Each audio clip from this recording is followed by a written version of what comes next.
Hi, my name is Eric David. I'm the golf course superintendent at the Naval Academy Golf Club.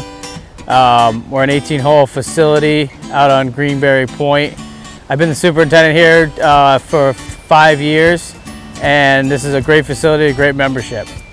So we've started out here with beehives, and we wanted to increase the pollinator population out on Greenberry Point. It's a pretty significant wildlife area, and it's great for the golf course. Dave Haber is our beekeeper out here at Navy, and it kind of came about as word of mouth, talking to other superintendents who was doing their beekeeping at some of the other facilities. Found out it was Dave. I've known Dave for 8 years through turf equipment and all the irrigation services he does, so it was a perfect fit, and that's how we got started. I've always been intrigued and interested in how bees work. So after I left the golf course there, I came home and told my wife I was kind of interested in getting into some beekeeping, and she thought I was crazy, of course. So over the 4 years of beekeeping, I've definitely had my trials and errors. Overall though, when I first got into it, I actually joined the beekeeping club over at the Wye River Beekeepers, and just being around some old beekeepers and stuff like that, honestly, just through the years of trial and error and going through some different things, it's been good. I've been successful. I've had a lot of good success getting bees through the wintertime. Sometimes it feel like if I just leave them alone and not in the hives as much as possible. I used to be in them about every 2 weeks, and it felt like I was setting them back. So now I just kind of let them do their thing. Check in on them about once every month. Eric and I get together, we go out, we take a look at them, and but honestly, I feel if you leave them alone, they kind of want to take care of themselves. These are the 2 brood boxes. So this is where basically all your different stages of brood are. Where she's laying, they actually have brood, different stages of brood. You have you got the egg, you got larva, and then the pupa stage, but she does all that down in these 2 bottom brood boxes. There's a queen excluder, which is a little frame right here that basically keeps her from coming up into the honey super.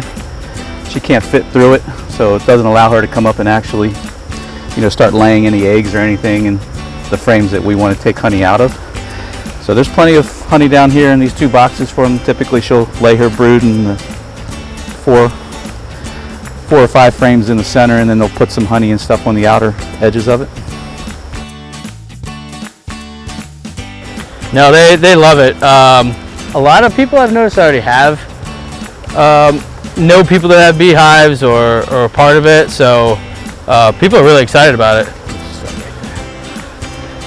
And we're far enough away over here, even us doing work, like they're not going to go over there and bother those ladies.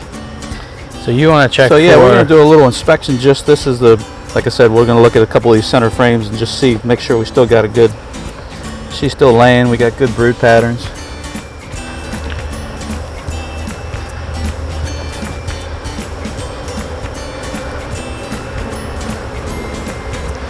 So we do have some swarm cells. That's what I was kind of concerned about, those peanut-like shaped deals. Yeah, so on another frame. Typically they'll build them on the bottom of the frame, so when you see those, but this is the cap brood here. The dark tan stuff is basically brood that's capped, and it's going to go through the pupa stage. Oops.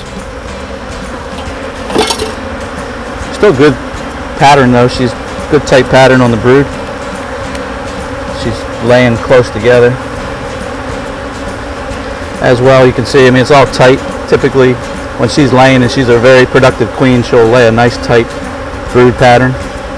You can see them in different stages on the outside there.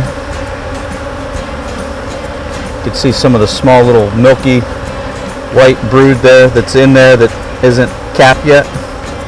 The nurse bees kind of feed them, and then they'll cap them with wax, and that cycle typically takes from egg process to hatch is about 21 days maybe. The members out here are really excited about the beehives, constantly asking questions if they see us out there working on them.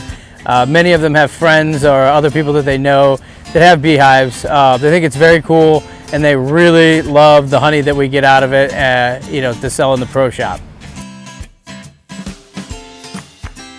If you really wanted to get into beekeeping, other than finding a beekeeper, which is not a difficult task, it's pretty simple, inexpensive, and for the most part, they kind of take care of themselves. That's kind of our goal, and I think we'd continue to continue building more and more hives as they keep doing well.